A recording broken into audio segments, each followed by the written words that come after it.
Palmolive Soap, your beauty hope, and Luster Cream Shampoo for soft, glamorous, caressable hair bring you Our Miss Brooks, starring Eve Arden.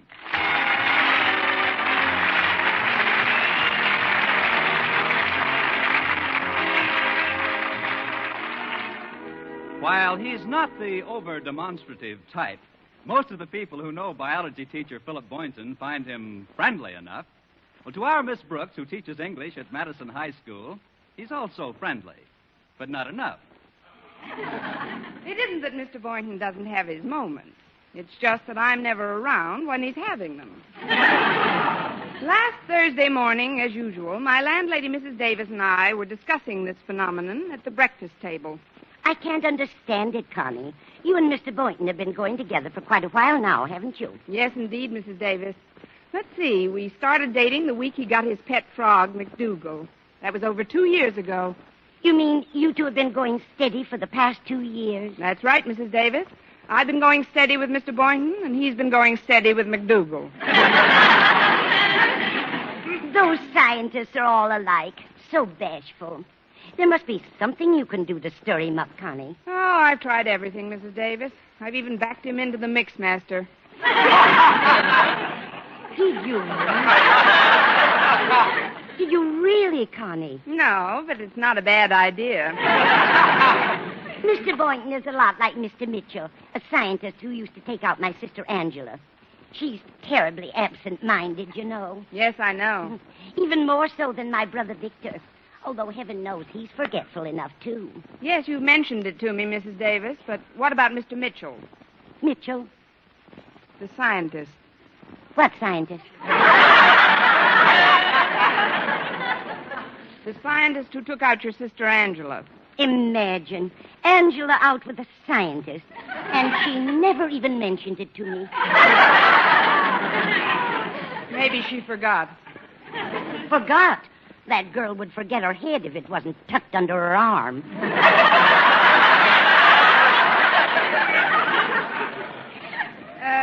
This is probably a mistake, but there's something I'd like to clear up. You mentioned, when we were both quite a bit younger, a certain Mr. Mitchell. You said he was a scientist and that he was a lot like Mr. Boynton. He certainly was, Connie. Now, if you've finished with breakfast, I'll clear away the dishes. That's what I like, a story with no loose ends. Present company accepted. Oh, I'll get it, Mrs. Davis. That's probably Walter Denton. He's going to give me a lift to school this morning. All right, Connie. See you after school, dear. Good morning, Miss Brooks. Why, it's Mr. Boynton. Come in. Oh, I haven't time, Miss Brooks. I've got to stop at a laboratory supply house before I get to school. I just wanted to return this notebook. I found it in my lab yesterday. Your lab? Oh, yes. You left it there when you came to pick up the notebook you'd left the day before. This is getting pretty obvious. Maybe I'd better start forgetting my gloves. I thought you might need it for your first class, or I wouldn't have disturbed you so early. Oh, you're not disturbing me, Mr. Boynton. At least not any more than usual. Are you sure you wouldn't like to come in for a minute? Oh, no, thank you, Miss Brooks. I just heard that the supply house I deal with is a new batch of white mice. They just got in from Bolivia. Well, shouldn't you give them a chance to unpack? Maybe I could go along with you. I'll just leave word for Walter Denton that I'm riding to school with you. Oh, but I'm not driving, Miss Brooks. It's such a beautiful day, I decided to walk. That's what I say. I'll leave word for Walter that I'm walking to school with you. Well, you couldn't walk with me, Miss Brooks. I'm much too fast for you. Now, there's a nifty bit of overstatement.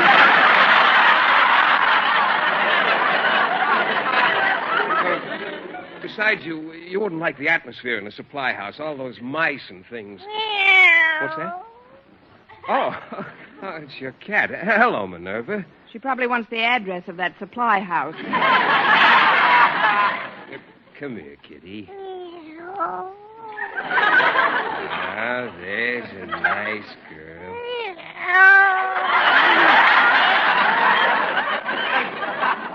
Oh, she sure loves it when I hold her and tickle the back of her neck. Move over, Minerva. Here, I'll take her. Now go on inside, Minerva. I'll give you some milk in a minute. Run along now. Mr. Boynton's much too old for you. You know, seeing Minerva like this reminds me of a joke one of my students told me. A joke? Yes. After class the other day, little Sid Silvers came over to me and said, Mr. Boynton, I know a lady who kisses cats. And I said, she kisses cats? What's her name? And he said, Mrs. Katz.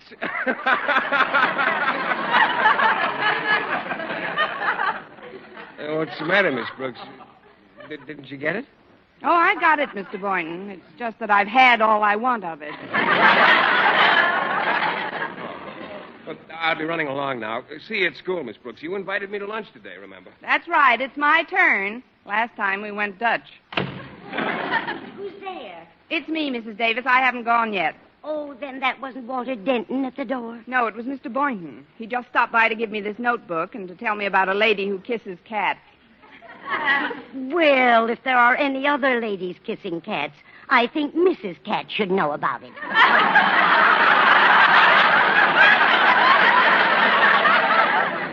Please, Mrs. Davis, it's just a joke. It's no joke to Mrs. Katz, after all the years they've been married. Oh, that must be Walter now. Coming. Well, good morning, Walter. It's more than a good morning, Miss Brooks. It's a heavenly morning, an exquisite morning, a delicious morning. Don't wrap it up. I'll eat it here. I feel as if I've been dancing on a sunbeam, tiptoeing on a rainbow, and wading through a cloud. Well, wipe your feet and come in a minute. Oh, hello, Walter. Well, if it isn't Mrs. Davis, lovely Mrs. Davis, scintillating Mrs. Davis, radiant Mrs. Davis. What's the matter with him? I don't know. He just got here. What are you so happy about this morning, Walter? It's l'amour, Miss Brooks. Wonderful, beautiful l'amour. Did you get a letter from her? What is all this? It's love, Miss Brooks. I can't sleep. I can't eat. Oh, that's too bad, Walter. I was just going to ask you if you'd like a little breakfast. Oh, what have you got? Well, I could make you some nice waffles. I'm afraid there's no time for that, Mrs. Davis. We've got to get to school. Oh, it's of no consequence. Food is secondary at a time like this. I'll just have a few eggs and some milk. You see, my breakfast was almost an hour ago. Poor kid, you must be starved. Say, that reminds me, I've got to give Minerva some milk, too. Let's all go into the dinette. Yeah. Come along, Minerva. Is there anything I can do to help you in the kitchen, Mrs. Davis? No, you just sit right down here and talk to Miss Brooks, and I'll have your eggs ready in a jiffy. Ah, you're a peach, Mrs. Davis. Well, thank you, Walter. She is, Miss Brooks. She's a peach. A wonderful... I know, a wonderful, beautiful, fuzzy old peach. Now, I wish you'd tell me whence comes this gaiety of spirit. From whence? Oh, from Harriet Conklin. That's whence. Well, she's a pretty nice little wench.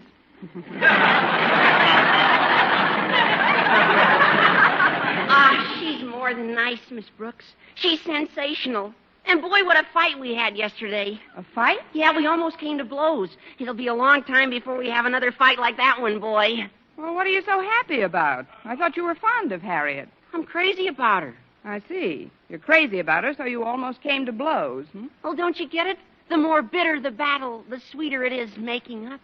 You mean you actually pick fights just so you can patch it up later? Harriet started this one. It was sheer inspiration. Boy, you should have heard the name she called me. Names? Why, I don't believe Harriet Conklin would call anyone names, Walter. Oh, it wasn't really Harriet. She was quoting her father. He hates me, you know.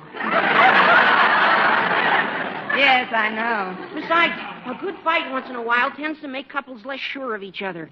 A person can't take another person for granted if he or she is belting his or her brains out.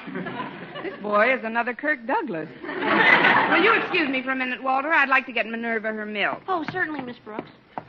Mrs. Davis. Yes, Connie, I'm just finishing the eggs. Walter's just given me a wonderful idea, Mrs. Davis.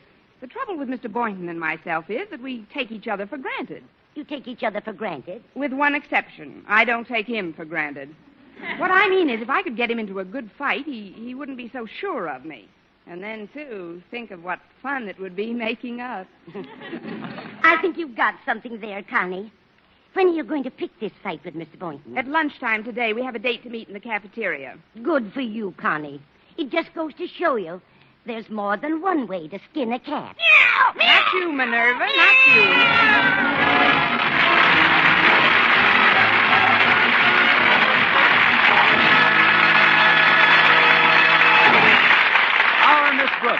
starring Eve Arden, will continue in just a moment. But first, here is Vern Smith. For bare skin beauty, it's bath-size Palmolive with its famous beauty lather. Yes, bath-size Palmolive for loveliness all over. There's something thrillingly new in this wonderful beauty lather of bath-size Palmolive soap. New fragrance, new charm, new allure. See if Palmolive in your daily tub or shower doesn't leave your shoulders, arms, and back. Yes, all of you softer and smoother, completely lovelier all over. You'll thrill to the tender whisper of perfume it leaves on your skin. A whisper that says, come hither to romance. And this new bath-size Palmolive is so big, so thrifty, economical to use because it lasts so long and gives so much soft, lovely lather so fast. That soft, lovely lather with its alluring new fragrance is Palmolive soaps alone. Palmolive's famous beauty lather. Yes, a new fragrance, new charm, new allure that can make every woman a vision of delight in the new revealing fashions that show so much more of you. So remember, for bare skin beauty, it's bath-size Palmolive with its famous beauty lather. Yes, bath-size Palmolive for loveliness all over. Get bath-size Palmolive soap tomorrow. Menfolk love it, too.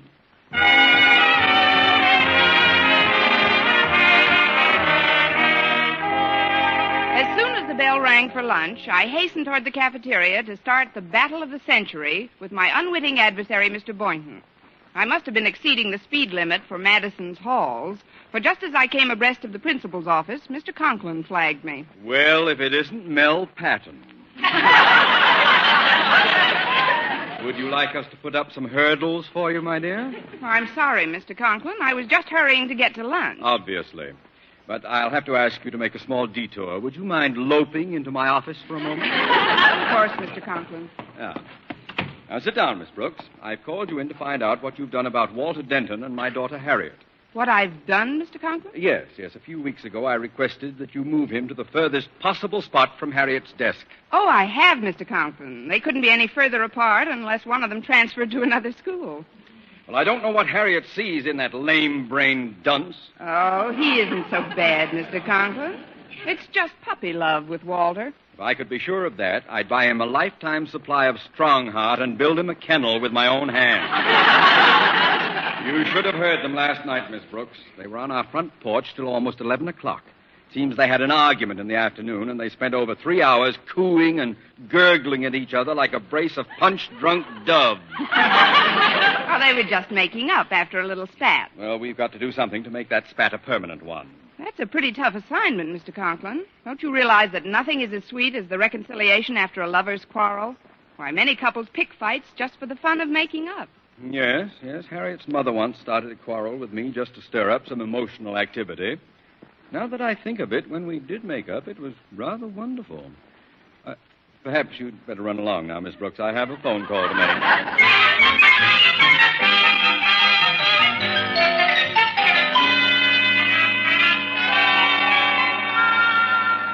Oh, Miss Brooks, here I am. Oh, hello, Mr. Boynton. I've been holding this table for us. It's right near the food counter. Well, if you're going to be sarcastic about my being a few seconds late, Mr. Boynton, perhaps I'd better eat by myself. But I wasn't being sarcastic, Miss Brooks. I just said... There you go. You just said. You're not interested in anything I might have to say. Of course I am, Miss Brooks. What have you got to say? What made you decide to sit so close to the steam table? Well, you always like to be near the food, Miss Brooks. Oh, that's right. Call me a glutton.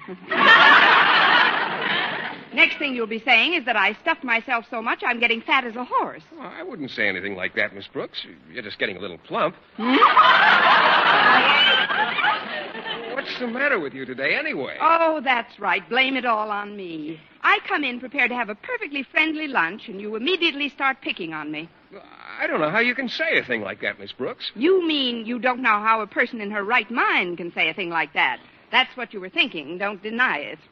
Oh, I get it. This is a rib. Say, you sure had me going for a minute there. I may have to bite him. This is no rib, Mr. Boynton. Oh, excuse me, folks, but I have a rather important message for Miss Brooks. What is it, Walter? Well, Mr. Conklin wants to see you in his office right away.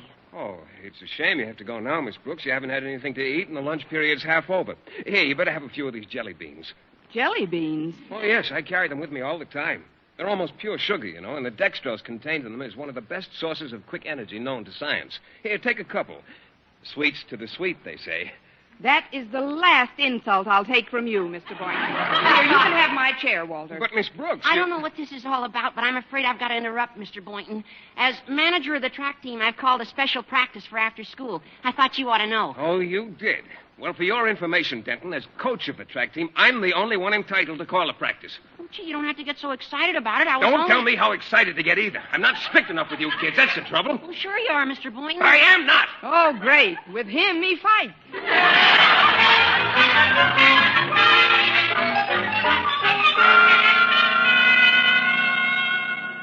You sent for me, Mr. Conklin? Yes, Miss Brooks, I did. I wanted to report to you the result of my adopting your suggestion. My suggestion? Yes. Yes, acting upon your conversational tip of a few moments ago, I called my wife, Martha, and started an argument with her. Really, Mr. Conklin? Do you think it worked? I think so, yes. Good. Miss Brooks, Yes? Martha has left me.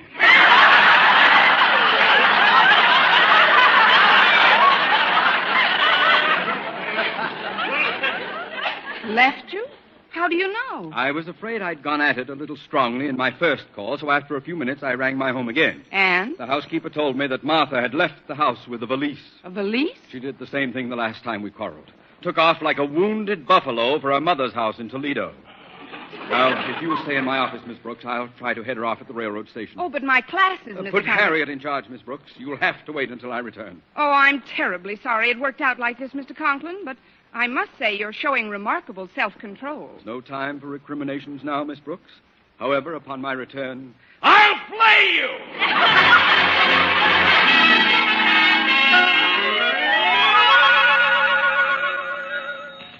Principal's office, Miss Brooks speaking. Oh, hello, Miss Brooks. This is Mrs. Conklin. Mrs. Conklin, where are you? Well, I'm in the luggage shop, Miss Brooks.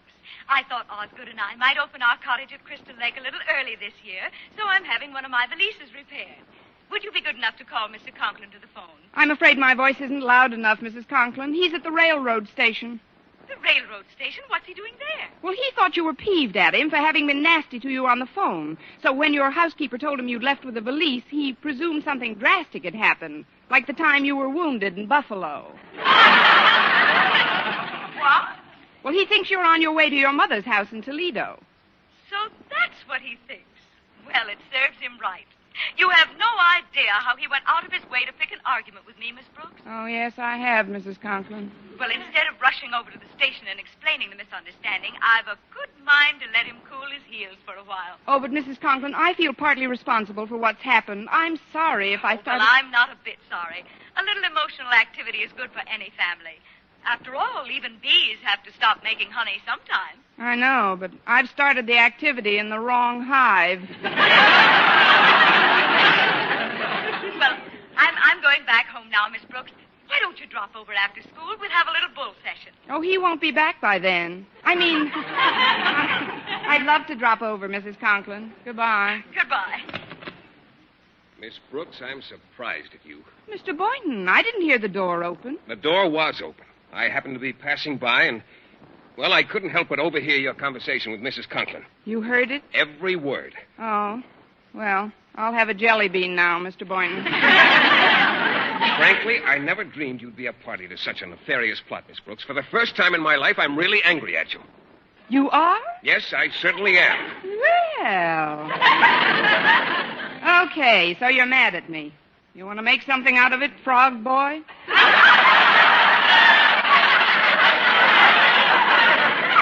Frog boy? Why don't you leap down to the pond and dunk your head under a lily pad? So you've been spying on me after school.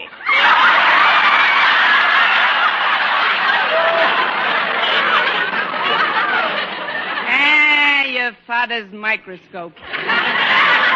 Miss Brooks, you've succeeded in stirring up our first quarrel. Why, when I think of our principal wandering around the railroad station, searching vainly for a wife who isn't there, I'm appalled. Why, poor Mr. Conklin must be beside himself. Oh, not that, Mr. Boynton. Even Mr. Conklin couldn't stand another Mr. Conklin.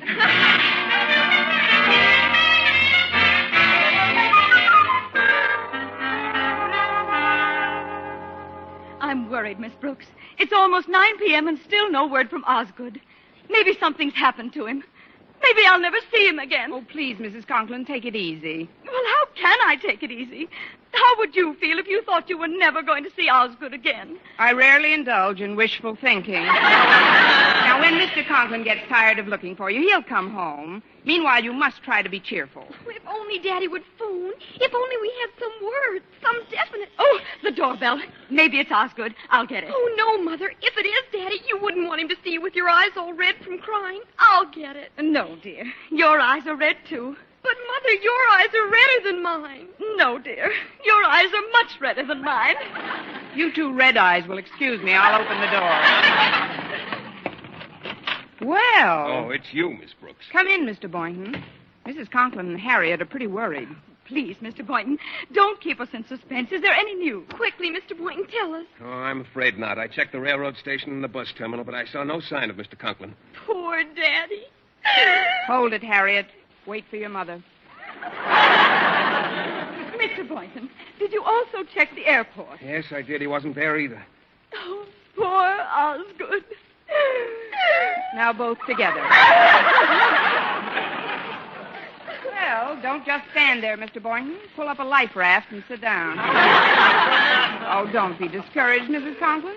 Maybe Walter Denton will come back with some more tangible news. Oh, I hope he comes soon. This waiting is maddening. Oh, the doorbell. Maybe that's Osgood. I'll get it. Oh, no, Mother, I'll get it. If it is Daddy, you wouldn't want him to see you. I've got it. Hiya, Miss Brooks. Come in, Walter. It's Walter Denton. Hello, Walter. Hello, Mrs. Conklin. Hello, Harriet. Hello, Mr. Boynton. You can call the roll later, Walter. Now, what's the news? Yes, what did you find out, Walter? Well, I checked the receiving hospital, the emergency hospitals, and also the morgue. And? No luck.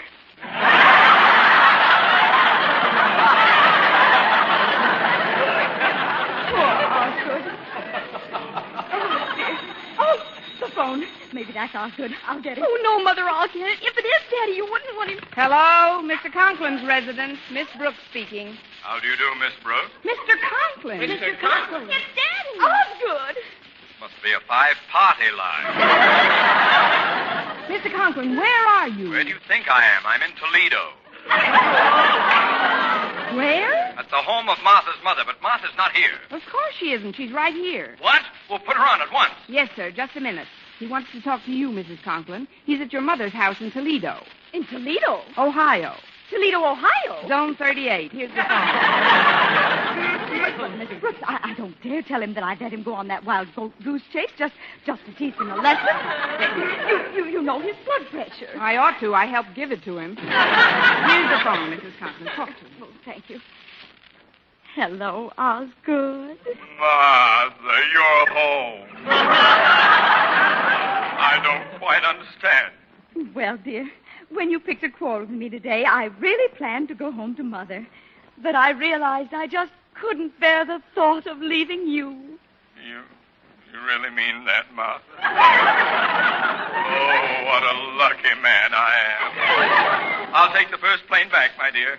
It'll be such fun making up. And, Martha? Yes, Osgood? You can start puckering up now, sugar. Why, Osgood? Goodbye, sweetie. Goodbye, sugar cookie. Isn't that sweet?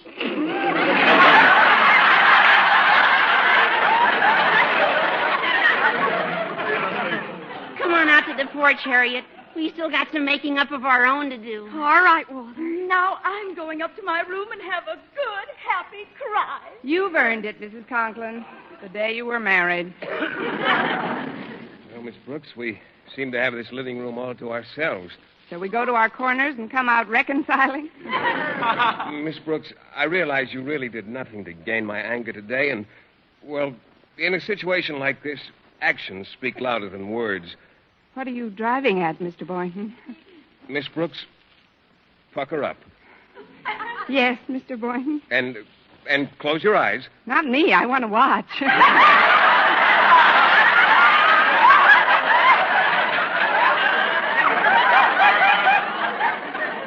No. Please, close your eyes. All right, Mr. Boynton. There. Well, how did you like it, Miss Brooks? Wonderful, Mr. Boynton. The purple ones are my favorite jelly beans. Eve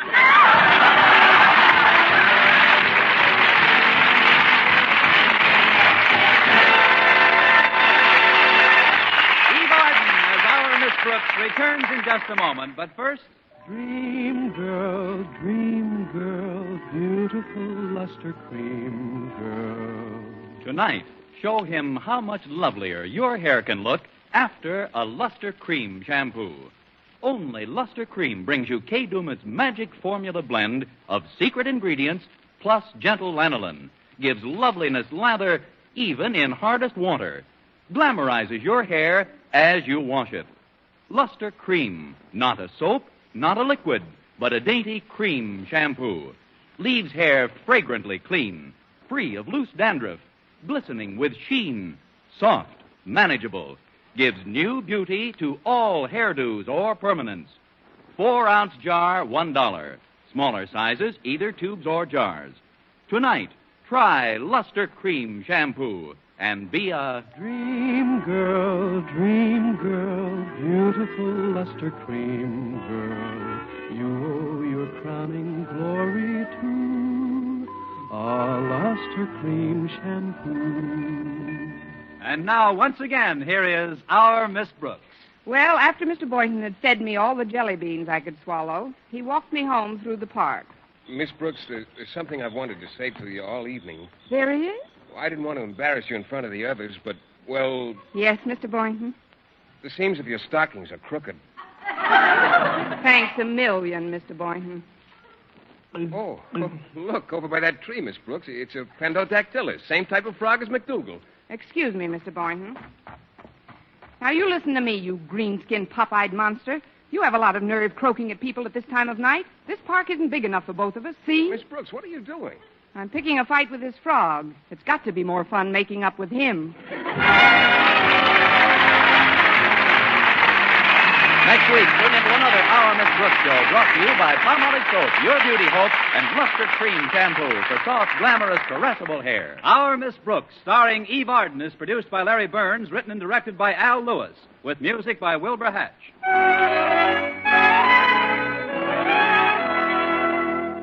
Men, here is actual, factual proof of more comfortable, actually smoother shaves by using Palmolive Lather Shaving Cream. 1,251 men tried the Palmolive Lather way to shave, described on the tube. And no matter how they shaved before, 3 out of 4 got more comfortable, actually smoother shaves.